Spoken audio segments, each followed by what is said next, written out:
Greetings, friends. You are on the Ruslan Belov channel, and today we will discuss the situation in Ukraine as of September 3rd, 2025. A large number of very interesting events have taken place today, so let's get started right away. Let's move straight to the line of contact. Today, a lot of important news is coming in, and we'll begin with the Zaporizhzhia sector of the front, where the armed forces of the Russian Federation continue their offensive. While the pace is not particularly high, overall gradual progress is being recorded. If we talk specifically about Orikhiv, let me remind you, 2 days ago, the Russian army attempted to gain a foothold in the settlements of Novoandriivka and Novodanilivka, located south of Orikhiv. However, up to now we have not received any footage of objective control that could confirm the success of this advance. Therefore, for the moment we make no corrections, and we are waiting for additional information. Moving to the eastern Zaporizhzhia sector, Telegram channels affiliated with the Vostok group of forces reported today that Russian units managed to break through the Ukrainian armed forces' defenses and enter the settlement of Novoselivka. Here is the village. The Vostok group also reports that Russian forces secured positions in the northeastern part of the village. At this moment, heavy fighting is underway there. Let me remind you that just a few days ago, pro-Ukrainian cartographers showed on their maps that saboteurs were able to infiltrate and hold ground in this very northeastern part of the village. You may recall that small island area. Later, it was removed from the maps. And now, after several days, maybe even a week, new reports and claims are appearing that Russian forces have once again entered the village. This time it appears to be more serious. So, in the near future, we expect additional map updates and corrections. If we talk about the pro-Ukrainian cartographers, they present a rather interesting picture in the eastern Zaporizhzhia direction. According to their data, the Russian army is only approaching the village of Yanvarske, despite the fact that earlier there had already been objective control footage, both from Yanvarska and from the village of Verona, confirming full Russian control over both settlements. Today, pro-Ukrainian mapmakers also marked only the northwestern part of the settlement of Komar as contested. According to them, a corridor remains in this sector, running from the settlement of Perebudova, north of Voskresenka, as well as from Yanvarske, where apparently Ukrainian units or groups of reconnaissance and sabotage forces may still be moving. It's difficult to say how accurate this information is, but such a version of the map also exists. Next, we move to the Pokrovsk sector, where there is a lot of important news. Today, a map update was made regarding the settlement of Udakne. This was based on video footage published yesterday by the 425th Assault Regiment of the Ukrainian Armed Forces, showing close quarters fighting inside the village. These images served as the basis for the update. In the footage, we can see a Ukrainian grenadier firing from short range at Russian armed forces positions in a neighboring house. The Ukrainian soldier's position was pinpointed at this spot. Therefore, based on this footage, we concluded that this part of the settlement of Udakne is definitely under the control of the Russian armed forces. Yesterday, the map looked like this. Neutral and pro-Russian cartographers had already marked it as fully cleared. Then came the flag-raising episode, and after that, the territory was updated. If we talk about Pokrovsk itself, according to incoming information, the main battles are now unfolding from the strongpoint known as Babochka, northwards, through Chunishine, Novopavlivka, and toward Hnativka and the southern part of Pokrovsk. It is in this area that the heaviest fighting is currently taking place. According to footage published by the Ukrainian side, it can be concluded that the southernmost company strongpoint has recently passed under Russian control. In the video, we see an FPV drone strike against this position. These images, published today, confirm that this massive strongpoint known as Babochka has come under the control of the Russian armed forces. From this angle on the video, we can see the Babochka strongpoint, and it can also be located on the map. Based on this footage, most cartographers have already updated the maps accordingly. Now we can see that heavy fighting is gradually unfolding around the village of Chunishina, after which Russian forces will likely continue moving toward Novopavlivka.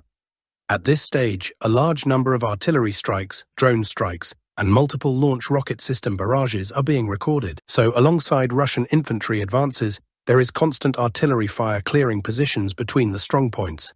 It's essentially a cycle of shelling, clearing, and then storming. If we return to Pokrovsk itself, from early this morning, these images have been circulating widely in the Ukrainian information space. According to Ukrainian sources, the footage was published by Russian units, allegedly showing that the Russian army is now carrying out another pipe operation somewhere in Ukraine, which could allow Russian forces to suddenly appear in the rear of Ukrainian positions. Of course, these images are causing heated debate among Ukrainians, because this is not just any footage. It touches a sore spot for Siversk, the general staff, and the armed forces of Ukraine as a whole. If we recall the history of the special military operation, Russia's most high-profile victories have followed exactly such pipe operations.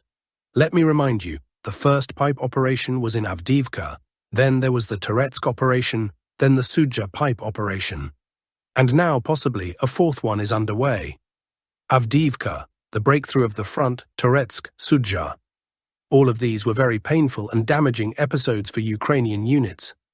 Some sources now claim that this new footage, showing Russian soldiers moving through pipes, may have been filmed somewhere in central Pokrovsk.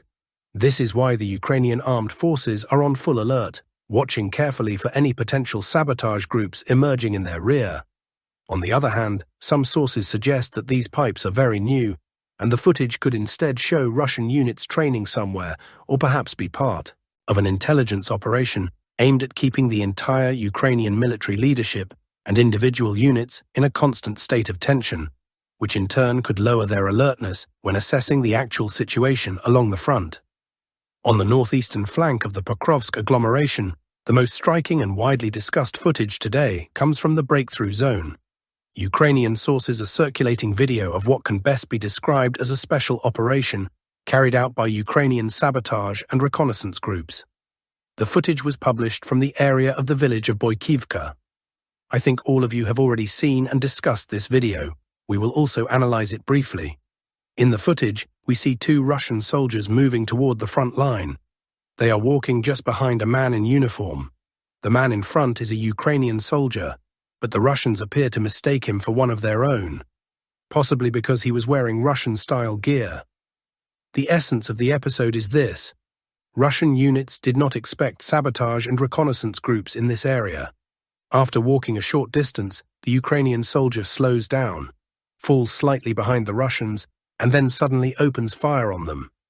This incident has been geolocated, and it took place at this point. If we look at the map again, Russian troops were moving along this road toward the front line, toward the breakthrough sector. It was here that they encountered the Ukrainian soldier, who then dropped back slightly and struck them from behind. Now the question arises, should this event change the map? And when exactly did it happen? After analyzing the footage, we decided not to adjust the map for now. First, these images were published by the Ukrainian side, again by the 425th Assault Regiment. We have to clearly understand that it is very unlikely this incident took place yesterday. Why? Because if it had, then by publishing the footage, the Ukrainians would essentially be revealing their own positions. And these are extremely advantageous ambush positions for sabotage groups. No one would willingly give that away. It would be foolish. Therefore, we believe this is archive footage, possibly filmed a week, 2 weeks, or even a month ago, during the breakthrough when the Ukrainian side was launching counterattacks. That's the first point. The second is that in the footage, we see only one Ukrainian soldier, clearly from a sabotage reconnaissance group, not from a regular unit or brigade conducting counterattacks and trying to retake lost positions. So for now, we keep the map unchanged. Still, we will closely monitor this sector, because if more serious proof emerges that Ukrainian forces manage to push as far as Boyka and Toretsk, then adjustments will be necessary. Some pro-Russian cartographers have already updated their maps in the breakthrough zone. According to certain sources, during the peak of Russia's counter-offensive, Russian units managed to reach the southern outskirts of the village of Petrivka, as well as advance southeast of Hruska and northwest of Toretsk. Today, however, these cartographers show the Ukrainian side regaining ground in recent counterstrikes, cutting off those penetrations and somewhat stabilizing the situation. Still, it is clear that Russian forces continue to hold this bridgehead, despite Ukrainian counterattacks, and are trying gradually to expand it. Reports from Russian sources today mention renewed entry into the village of Ivanivka, as well as further advances northwest of Shakov. The fighting over the Shakov pocket continues. One more important point. Yesterday, while analyzing the overall history of the special military operation, I came to an interesting conclusion last night and this morning. In the Donbas direction, specifically here, at the junction of Donetsk region, parts of Dnipropetrovsk region, and Kharkiv region, the most powerful, best equipped, most professional and experienced Ukrainian forces are now concentrated. Here we find the elite of the armed forces of Ukraine, the National Guard, and likely also units of the Security Service, SBU, the main intelligence directorate, and others. In other words, everything Ukraine has is concentrated here. On other fronts, what remains is clearly second tier, freshly mobilized troops who can only hold positions until reinforcements arrive. Here, however, is everything, and if this force is destroyed here, it will be impossible for Ukraine to assemble something similar again. That is why we say, this is not just the main battle of 2025. It is a decisive battle that will shape the future course of events, including negotiations on neutrality, NATO membership, the size of Ukraine's armed forces, and so on. For this reason, we should not expect rapid advances by either side along this sector for a long time. Here, the battle will drag on, with reserves and reinforcements being fed in daily from both sides. Ultimately, the victor will be the side with greater reserves left standing, while the other side will exhaust its resources. We will watch closely to see how the situation unfolds. A little further east, Russian sources have published objective control footage from the village of Rusin Yar. This settlement reportedly came under Russian Ministry of Defense control several weeks ago, though previously only by official report. Now this has been confirmed with video showing 2 Russian soldiers raising a flag. So far, this is the only footage published from this sector. Interestingly though, for 2 days in a row, flag episodes have been released. Yesterday, for instance, video emerged from the village of Poltavka, where Russian soldiers were shown coming out of a building, possibly a former farm or school, and displaying their unit's banner. Today, footage is already being published directly from Rusinov Yar.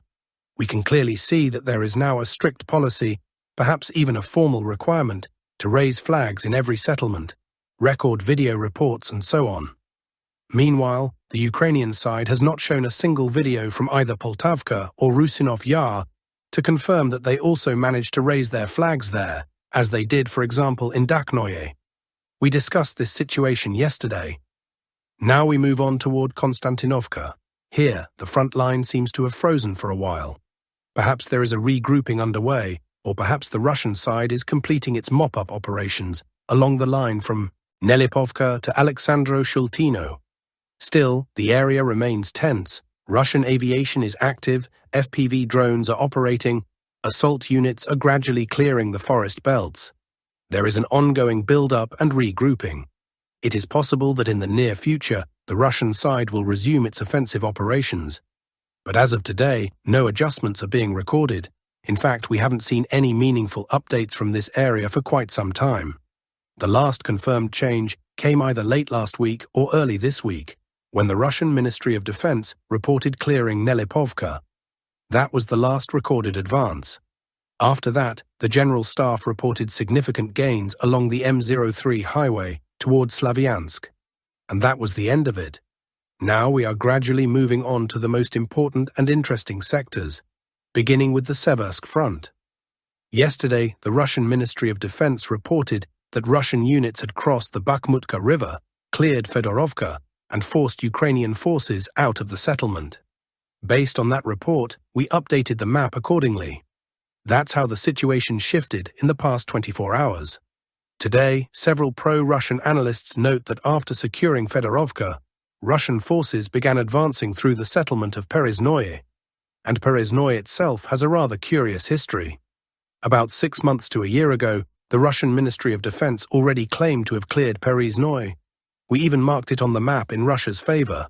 But apparently, a counterattack took place afterward. Or perhaps the original report did not reflect reality. At the time, the Seversk front was under the command of the same officers who had once thrown flags around in the western part of Verkhnekamenskoye, which eventually led to their replacement. That earlier discrepancy caused the map to be corrected back to its original state. Now, however, with Fedorovka secured yesterday and Pereyaznoi today, it's safe to conclude that the Russian army is indeed pushing towards Seversk from the south and southeast. This suggests we can expect a flood of important news from this front in the near future. The objective for Russian units is fairly straightforward. Get close to Seversk's main supply routes from the west, establish full fire control over them, and then begin gradually squeezing the city. Western analysts today also published an interesting assessment of defensive lines. They reported that during fighting in 2023-24, Russian forces managed to eliminate the largest network of Ukrainian strongpoints along the railway between Seversk and further southeast toward Belogorovka, then on toward settlements like Kamyshevaka and into the Lugansk region. That railway line, if you look at it, was fortified with countless defensive nodes. I remember how the fighting here unfolded, tiny corrections on the map every day. It was one of the toughest stretches of the front. And now, we see that all the largest strongpoints are under Russian control. In the northern direction, footage has been published from the village of Serebryanka, this time by the Ukrainian side. It shows an FPV drone strike against Russian positions in the southwestern part of the settlement. These objective control videos are important confirmation of Russia's forward positions in Serebryanka. There had been doubts about whether Serebryanka was fully cleared, but now additional evidence confirms that it is indeed under full Russian control. Russian artillery continues to shell positions northwest of Seversk. Overall, the perimeter around the city is tightening, and Russian units appear to be waiting for the order to begin the final assault. On the Lyman front, there are small Russian advances. Cartographers have been updating their maps accordingly. Today, for the second time, reports emerged that the strongpoint between Stavki and Zareknoye has been cleared. Earlier, Western analysts confirmed this information. Now pro-Russian sources are also reporting it, though without video proof. Shandrigolovo remains under siege. Storming may be underway, but with no map corrections so far. And now we come to Kupiansk, perhaps the most intriguing and contested sector. A few days ago, Chief of the General Staff, Valery Gerasimov, presented an important briefing and a map. During that presentation, we discussed the presence of Crimea, Mykolaiv region, and even Odessa and the Odessa region marked on the map behind him. He also made significant comments about Seversk, but most notably, he claimed that Russian forces already control 50% of Kupiansk. According to the General Staff's map, Russian positions extend as far as the settlement of Osinovo. So by Gerasimov's account, not only is 50% of Kupiansk under Russian control, but the city is fully blockaded from the west. Naturally, analysts, cartographers, and OSINT researchers compared their maps with the General Staff's map and noticed huge discrepancies. This raised many questions about what was really happening and how to reconcile the differences. In response to this controversy, the Russian Ministry of Defense today published footage from the northwestern part of Kupiansk. These objective control videos show Russian soldiers, either individually or in pairs, raising flags in different areas. Importantly, the MOD provided exact coordinates for each flag to make things clear for observers of the special military operation. All the flags were then marked on the map. According to the video, 4 flags were raised. One in the central area, near the Kupiansk District Cultural Building and the district administration, the City Hall area. One near the Spartak Stadium. One near the TV tower in the northern part of the city, and one at the entrance to Kupiansk in the northwest. Based on this footage, analysts have updated their maps. Of course, 50% control is still far off, but about 20% of Kupiansk can now be confidently confirmed as under Russian control, specifically in the northwest. At the same time, filming was avoided in certain areas due to safety concerns for the soldiers. That means Russian positions extend further into the city, but we only saw the outermost line. For example, at the City Hall flag raising, the soldier planted the flag but did not step into the main square, likely because it was still too dangerous. Similarly, the footage from the stadium was taken from the northern side, where no attacks from behind were expected. At the entrance to Kupiansk, the filming was done from the cover of a garage cooperative shielded by a bread factory and other industrial sites. Clearly, Russian positions go deeper into the city, but on camera we only saw the safer boundary line. Inside Kupiansk itself, the situation resembles a patchwork. Some areas under Russian control, others still held by Ukrainian forces. And that's it for today, friends. Thank you for watching. Don't forget to subscribe to the channel, hit the like button, and take care.